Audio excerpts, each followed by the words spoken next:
Salut mon ami! Comme tu peux constater tout de suite, je suis toujours malade. Mais par la grâce de Dieu, je, je vais m'établir d'ici peut-être quelques jours avec les médicaments que le médecin m'a donnés. Donc, j'espère beaucoup que nous puissions continuer nos études dans le livre de Daniel la semaine prochaine. J'espère Dieu voulant. Mais entre-temps, je voulais partager quelque chose avec toi. Quelque chose qui m'a aidé énormément dans ma vie chrétienne. Et si tu n'es pas chrétien, mais tu te dis, mais ce serait quand même une bonne habitude à établir, voici quelques conseils que le pasteur m'a donné à une conférence, mais il n'a pas donné les conseils à moi, il les a donnés à tous les jeunes, mais ça m'a aidé énormément. C'est que quand j'étais jeune, je savais que ce serait une bonne idée de lire un peu dans ma Bible à tous les jours. Mais je trouvais ça difficile. D'abord, parce que moi, je ne me lève pas... Je suis pas un lève-tôt. Je suis un peu mademoiselle grognon le matin. Ça me prend du temps pour me réveiller. Donc pour moi, je pensais, je dois le faire le matin avant de faire d'autres choses, ce serait bien. Mais mettre à côté du temps, me réveiller de plus bonne heure, je trouvais un peu difficile. Aussi, même quand je le faisais, je lisais un petit peu, je me demandais, mais combien de versets est-ce que je dois lire? Et je ne comprenais rien. Donc, après peut-être une semaine, j'arrêtais. Parce que je me disais, à quoi ça sert de me lever de bonne heure pour lire quelque chose que je ne comprends pas? Mais c'est parce que il y a un processus, des étapes qu'on doit suivre et je ne savais tout simplement pas. Et ce pasteur à cette conférence avait parlé de ce processus et m'a aidé à comprendre. Il a dit qu'il y a 4 phases ou 4 étapes dans un processus, surtout en lisant la Bible à tous les jours. Soit le matin, soit le soir, quand on trouve un temps qui marche bien pour la personne. Il a dit, quand on commence à lire la Bible pour soi-même, la première étape, c'est qu'on lit et on ne retient rien. On ne comprend rien. Il a dit, ça c'est normal. Et je me suis dit, ça c'est normal parce que ça m'est arrivé toutes les fois que j'ai essayé, les 2-3 fois que j'ai essayé d'établir cette habitude, je ne comprenais rien et ça me frustrait. Mais il a dit, ça arrive à tout le monde. Oh, ok, je suis pas stupide moi. C'est quelque chose qui nous arrive tous. Et il a dit, c'est la première étape. Et c'est comme avoir un seau avec des trous. Et on met de l'eau là-dedans et l'eau sort. Le seau ne retient rien. Il a dit, il se peut que ton cerveau ne retient rien.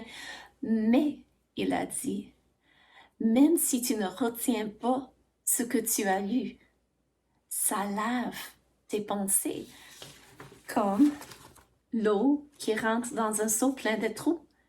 Le seau est plus propre après, même si le seau ne retient pas l'eau. Et il a dit, cette étape, ça peut durer des jours, des semaines d'habitude, ou des mois, voire des années. Il a dit, pour chaque personne, c'est différent, parce que Dieu nous a fait différemment. Donc, il a dit, ça peut être juste quelques semaines pour toi, ça peut être quelques mois. Il a dit, mais ne lâche pas, parce que si on commence et on s'arrête, la prochaine fois où on se dit, je pense que je dois le faire, je vais essayer d'établir encore de nouveau cette habitude, il a dit, ça va devenir plus difficile. C'est comme une personne qui est accro à l'alcool, aux drogues, à la cigarette. C'est vraiment difficile pour la personne de s'arrêter. Et si la personne essaie de s'arrêter, mais la personne chute, la prochaine fois, le processus est même plus difficile et plus long. Puis le pasteur nous avait encouragé, il a dit de temps à autre, on oublie de lire la Bible pendant une journée, 2, 3, une semaine. Puis on s'en rend compte. Il a dit là, si tu te dis, OK, bon, je lâche, ça ne vaut pas la peine, j'ai raté trop. Il a dit là, quand tu vas vouloir encore essayer, ça va devenir plus difficile. Mais si tu te dis, OK, bon, j'ai manqué un jour ou des jours, mais je veux continuer quand même. Je reprends maintenant où je suis. Il a dit là, tu continues et tu vas faire des progrès. Donc, si tu oublies une journée, ce n'est pas grave, mais comprends que ces 4 étapes, il faut que tu les suives.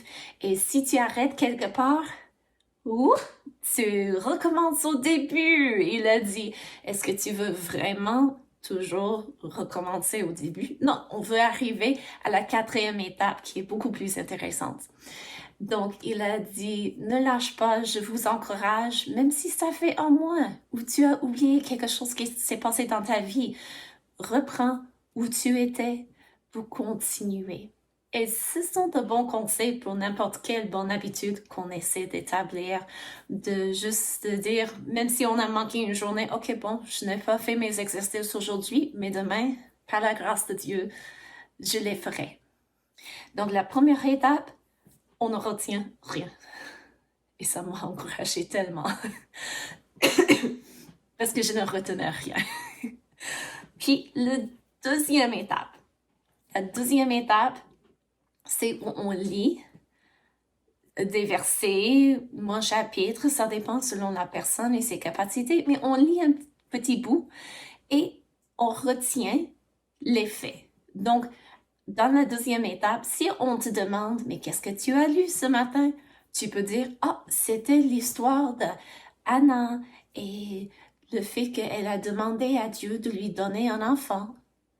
Tu te rappelles des noms, des places, peut-être que, c'était le récit historique de Rahab à Jéricho. Donc, tu te rappelles des choses. Ça ne veut pas dire que ça change ta vie. C'est juste que tu te rappelles des faits, des noms, des places, des choses comme ça.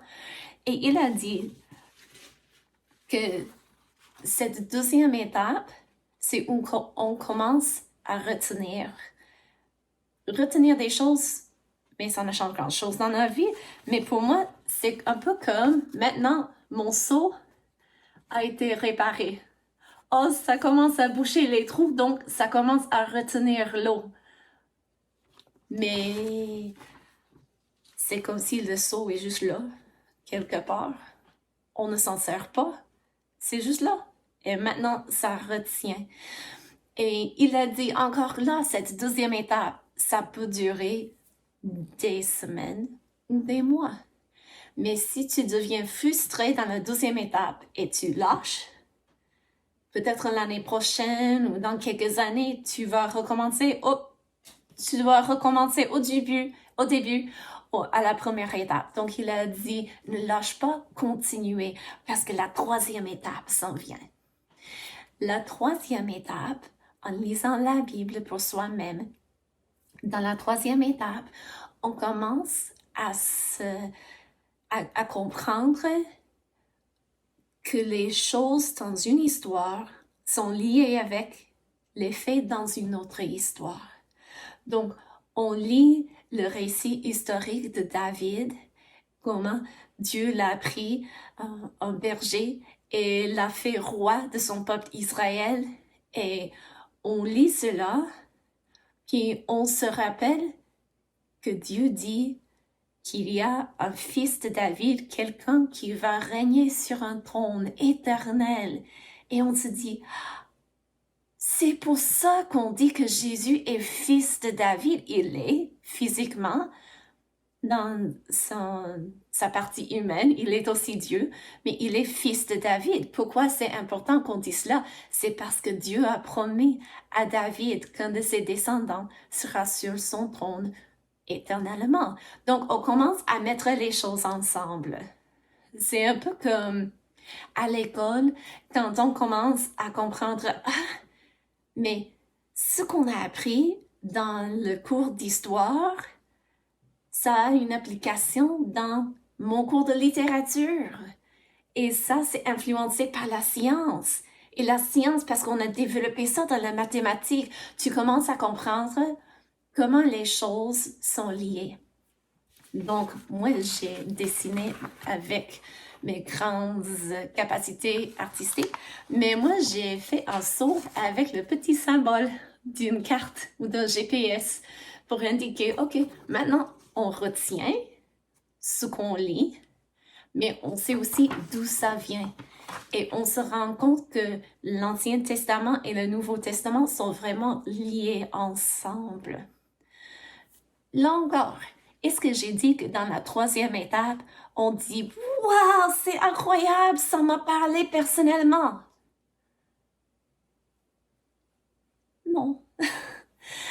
Mais c'est parce que la Bible est vraiment un grand livre, n'est-ce pas? C'est 66 livres en un. C'est épais, c'est énorme. Ce n'est pas grave, on n'a pas besoin de lire tout cela dans une journée. Je pense que ce n'est pas capable. On n'est pas capable de faire cela. Mais on prend de petits bouts, on les lit, puis on essaie de comprendre. Et c'est comme ça qu'on arrive à cette troisième étape, où on commence maintenant à ne pas simplement retenir les faits, mais de comprendre que les faits sont liés ensemble. Puis le pasteur a continué. Il a dit après, on arrive à la quatrième étape. Et il a dit combien ça va durer. Pour y arriver, ça va changer pour chaque personne. Il a dit, il se peut que la première étape, tu la passes vraiment vite, puis la deuxième étape est beaucoup plus longue. Il a dit, je ne peux pas dire pourquoi, c'est juste comme ça, c'est différent pour chaque personne. Mais je vous encourage de ne pas lâcher parce que la quatrième étape, c'est là où on commence à voir les choses personnellement. Et Dieu utilise sa parole pour parler à nos cœurs. J'ai frappé ma table un peu trop et la caméra a fait le petit mouvement. Mais il a dit là, on lit la Bible, on lit quelque chose et on se dit, je me demandais justement quoi faire dans une situation à l'école et là voici ma réponse. Dieu m'a parlé à moi, personnellement. Et c'est incroyable, je te dis, quand on arrive à cette étape, parce qu'on commence à voir les choses qu'on n'a jamais vues dans la Bible, puis on est comme, quoi? On peut passer toute sa vie à lire la Bible et quand même, il va rester des choses à découvrir au sujet de Dieu et au sujet de cette vie et de ce qu'il veut de son peuple. C'est incroyable. Et je peux vous dire que c'est exactement comme ça. Donc, moi, j'avais mon seau rempli, puis aussi je pouvais partager avec les autres pour dire maintenant que Dieu, il parle à moi personnellement et maintenant je peux partager cela avec les autres. Donc, ça commence comme un seau plein de trous. Je ne retiens rien, je ne comprends rien, mais on passe les étapes pour finir, pour être vraiment rempli et pouvoir partager avec les autres. Et le pasteur aussi nous a donné une suggestion. Eh bien, il se peut que c'est un peu trop pour toi et ce n'est pas grave. Tu peux faire quelque chose un peu plus court. Parce qu'il y a plein de livres et des aides pour aider les personnes à lire la Bible. Il y a des personnes qui vont lire toute la Bible à travers d'une année. C'est bien. Moi, je ne fais pas ça personnellement parce que je trouve que c'est beaucoup pour moi.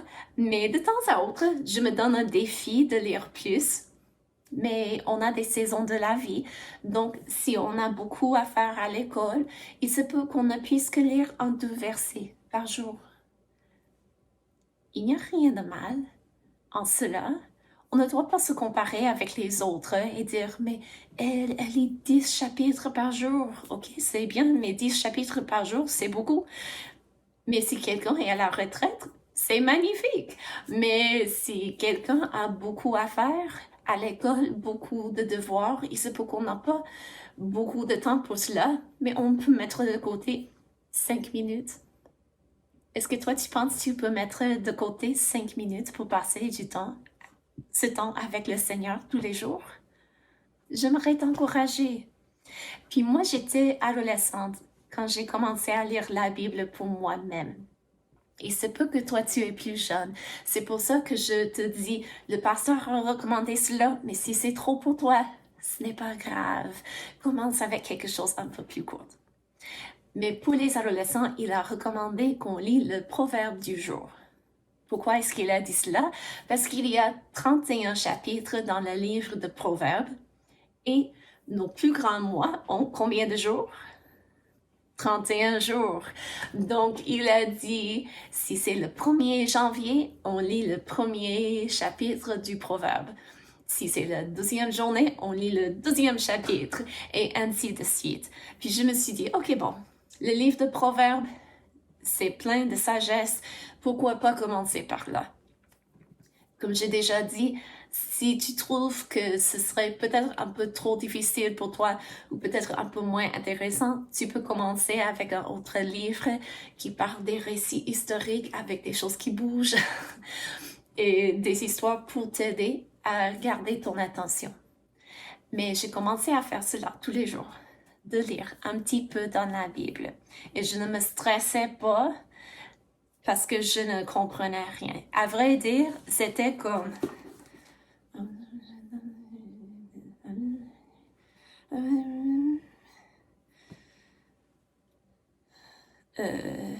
qu'est-ce que je viens de lire?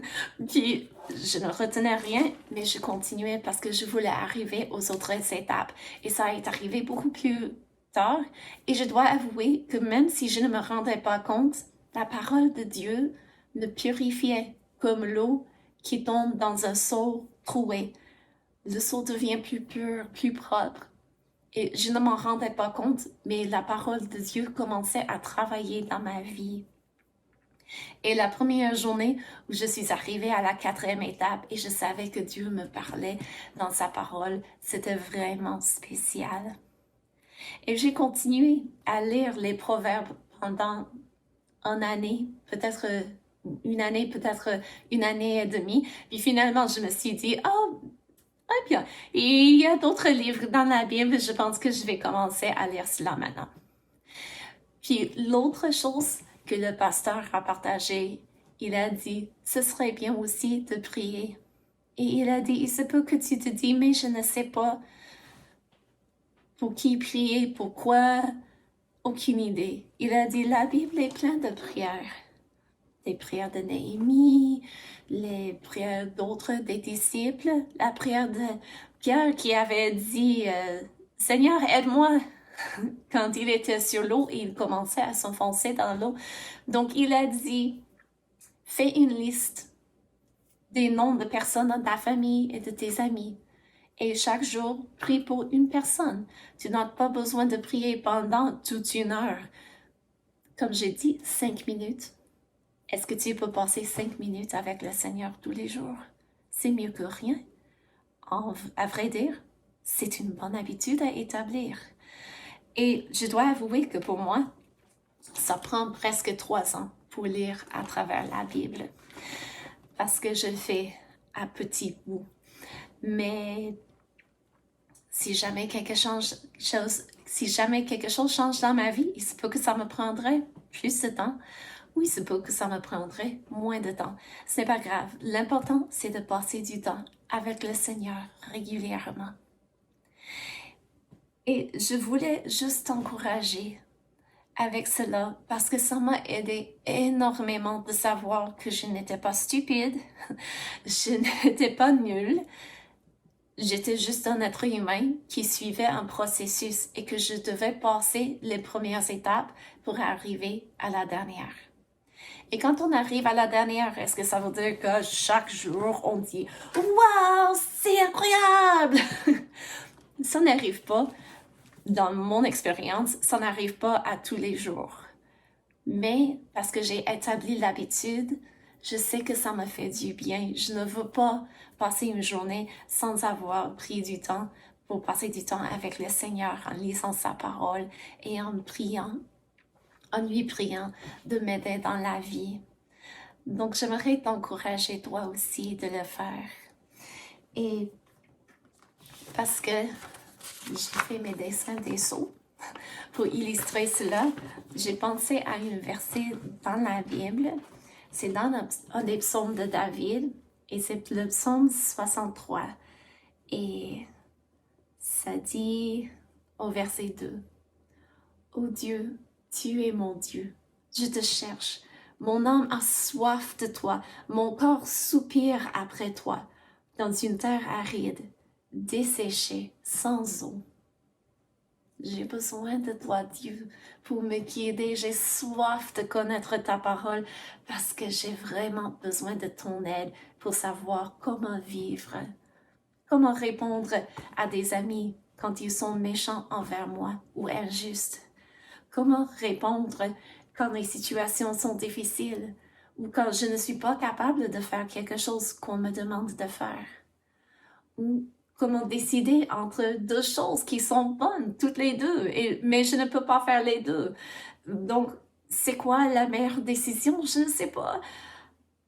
J'ai besoin de toi, Dieu, pour me guider et pour m'aider à savoir comment vivre. Après tout, la Bible, c'est le manuel de vie que Dieu nous a donné pour nous guider, pour savoir qui Dieu est, qui nous sommes et ce que Dieu s'attend de nous. J'espère que ça t'encourage de peut-être commencer à passer un moment avec le Seigneur, soit le matin, soit le soir, soit au midi, mais de choisir de passer un temps chaque jour avec le Seigneur. Et Dieu voulant, à la prochaine. Bye!